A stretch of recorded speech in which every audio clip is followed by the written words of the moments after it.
Hi, Dr. Logan. How you doing, man? Good to meet you. Nice to meet Hey, you, buddy. sir. Yeah, I was just wanting a few questions. Sure. And could you take me around and explain that machine to me a little bit, and the ICU machine, the breathing machine, Uh-huh. and kind of tell me some things like like my dog had water and cleanliness and all that stuff, right? And how often do they check the dogs? And right, they check them like how often would you say? And they always got food and water, always, right? Always have water, they don't always have food. And what I mean by that is we'll put food in usually at 3 a.m. and 3 p.m. A couple hours if they haven't eaten the food. And usually we'll do it like a canned food or chicken. Yes, sir. And so after a couple hours, if it gets dry, we'll pull the food out. Yeah. Wait for the next feeding, put the food in. Sure. Oh, sure. Water, usually always have water there. Yeah. And I think, I mean, I can understand Kaylee maybe was 5 minutes without water, yeah, and I think they had her, she was on IV fluids. And so a lot of times we're on IV fluids, some drink, some don't drink. Still, there's water in there sometimes. So you get some dogs that they get up and they're very coordinated, so they're wobbly, so they fall into the water and they'll knock their water over. Yes, sir. So sometimes, again, I'll have water in there intermittently. And sometimes I don't have water in there for 12 hours, but they're on IV fluids, which she was, getting hydration that way.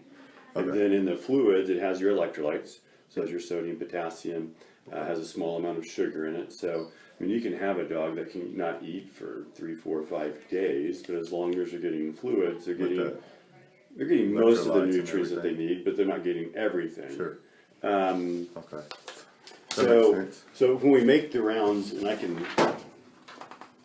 look here and see, because this will give me The only thing that's kind of disturbing me, sir, is that I came in here and they told me go on back there, and I went back there and I stood there for damn near 15 minutes. Yeah. I'm sure of it. And I thought my dog was okay. I was tapping the box a little bit. I was like, I better just not do that. So I sit there and waited and looked around, and while the nurses were over on the, Right. doing their thing. And and I think Sarah then looked over. looked And over saw and you. saw me, then And then immediately, she looked. then she's like, "Oh shit!" and came over here and got me out of the way and opened the box and ran. And the other one came. The doctor came in and he goes, "Oh God, I'm so sorry. I was just out for a minute.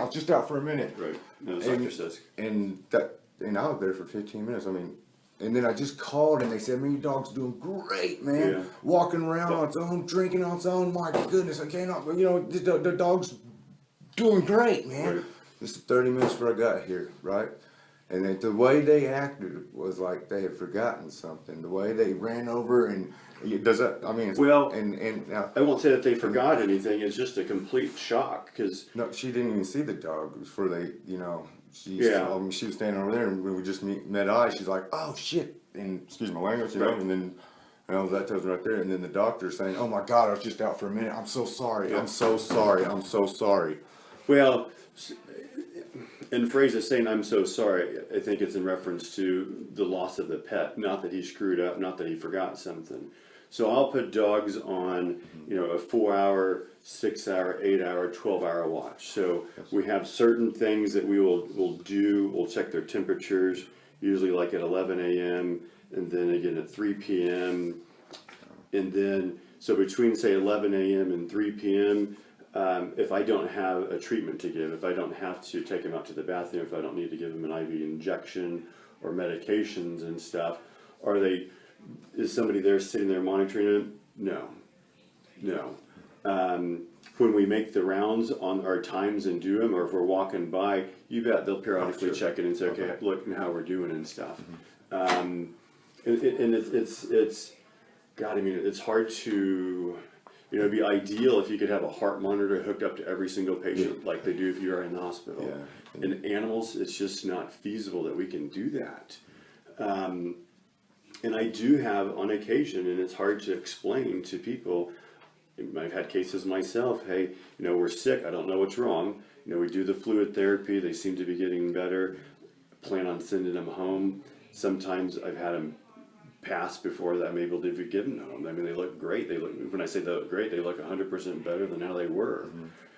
And And that's what happened here is we look good. And I talked to Dr. Hensley last night. She was the one that initially took everything in. She would not call me back. And then Dr. Sisk was here that day, Yes, sir. and that was, she said, yeah, that morning from how we looked when we came in, we looked a lot better. We were actually up walking. Yeah. We drank. We went outside and walked around. She said still a little bit off, but better than we were. We peed, which is good. Yeah.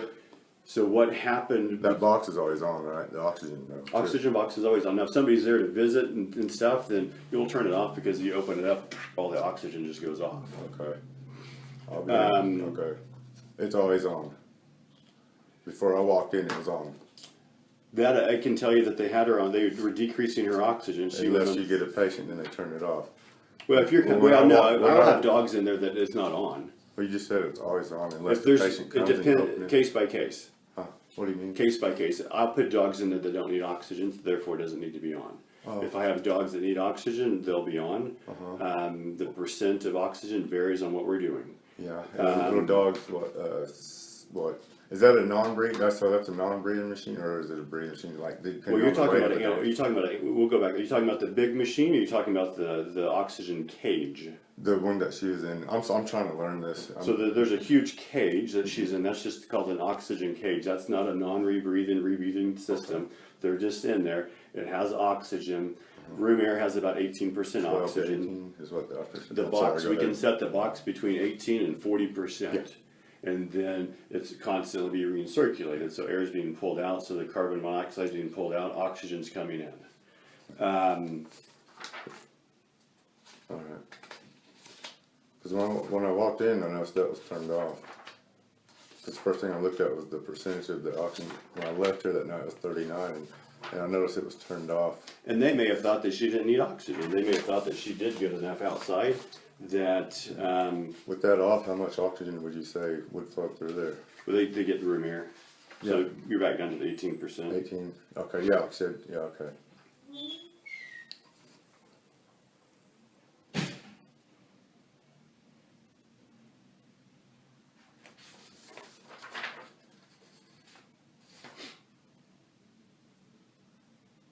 And it says at 11:40 they put her back in there. And Last checked on Does about she- 11:40 on her visits at about 12:30. now, are we sure that she when they put her back in there that they hooked the IVs back up to her? Because they wouldn't do that if she's drinking on her own. Why would they do that? I will sometimes keep fluids going to them until, and again, case by case, until before Well, they I go hope home. they did. I mean, did they? Or, do you know? I don't think she was hooked up to an IV. No, she wasn't when I came. And then, of course, they always usually have water, right? They just put them in there at 11:40, so they would fill her water bowl up if they took her off the IV. And again, I don't always 'Cause I leave. looked and, I don't always leave water in there if they've got fluids going. Well, Callie wasn't hooked up to an IV whenever I was there. They de-seed her fluids at around, looks like 4:30. Temp 99, so doing good.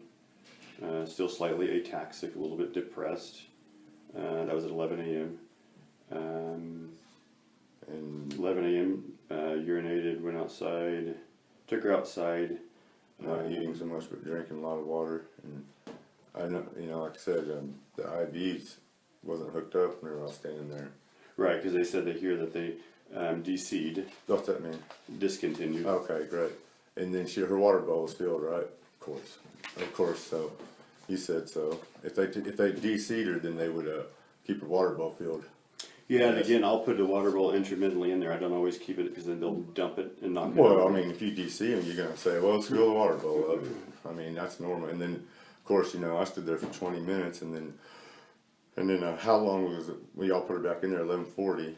I got here approximately about 12:15, something about 12:30. Right. So, and the water bowl had no water in it. We got pictures, Okay. and I appreciate it. And I'm not trying to be a nag or anything. I'm No, I really, understand. I'm You're trying to understand what happened. Yeah, and also I called the day I talked to you, the very first day, sir. Mm-hmm. I had called up here and asked for Dr. Hensley, Mm-hmm. and they said sure she'll call you back. She didn't call me back. I waited an hour, patiently, and called back in an hour, asked kindly for Dr. Hensley. Right. They said we'll tell her to call you back, and then they said, well, hold on. Then they came back and said, yeah, she'll call you back. She said, and I waited another hour, and I called and I said, is there anybody I can talk to up there? And they told me no. And I said, well, let me talk to they told me no. Well, I asked for Dr. Hensley again the third time on the third hour. Right. And they said, well, she's already left, sir. And so I said, was there anybody I can talk to? There's like, no, sir, not right now. And I said, well, let me talk to the man, the owner, the person running. I want to talk to him now. They're like, well, he's in Edmond. We can't help you. And I said, by God, you get that man on the phone right now. And you had called me and it's really nice to me. So, why didn't Dr. Hensley call me back? I mean, there's no excuse. No, there's no excuse. I don't know why she didn't call you back. I can have her call you tonight. What does it say, Thursday? She works tonight. If you've got questions for her you would like to visit with her about, Okay. I've got no problems telling her to do that. Okay. Once I talked to you on Friday, I told them not to, I would be the one that would. Right, but handle before the that, deal they with you. didn't know that. Before that, she should have called you back that Yeah. morning. Now, again, I don't know if Thank she you, got, Dr. Logan. You seem like a pretty good guy. if she got inundated with stuff. I know she worked overnight, and so then she lives in north of here, she lives in Stillwater, so trying to get back there. So there, I don't know. But should she have called you back? Yes, it's Yeah, always the my most dog's polite, probably the most soonest polite one thing that died. to do is to call you and visit with you and try to answer your questions. That kind of made me feel like how I felt with the doctors going like, "Oh, we're sorry." The way they have, Right. I mean, it's so obvious how they there's something that they miss there. Right. And then Dr. Hensley, I think, also feels like she don't want to get in trouble, and so she's not calling me back. Yeah. And And like I said, I've looked at the case, I've talked to them, I still don't know, none of us know what made us sick to begin with. Why did we get better? Why did we pass? Unfortunately, the only way to know, and it doesn't always work that way too, is, you do like an autopsy on them. oh, I See what asked was- and. And see what was Fuck, I going should've on. asked. Can you take blood from a dog after it's dead, right when it's dead, and get blood work? Yeah, some of the things will be a little bit skewed. Yeah, because on I that. asked Dr. Sis, I said, can we draw her blood and find out, and he said no. Why did he tell me no? You can. I'm not for sure. You can't you? You can get blood from them The if, man told me no. as long as it's not been, hours where Yeah. the blood is Right clotted after, and yes, stuff. thank you, Doctor. You can still get blood. You can, your blood sugar may be off, but you can look at other things. Yes, of course. I mean, it's not. I mean, as soon as she died, and I told her, I said, "Can we get a blood sample and find anything? I got the money. I'm here today to do things like that." And he said, he told me no. And that's what hinders us as well. I know that when you came in,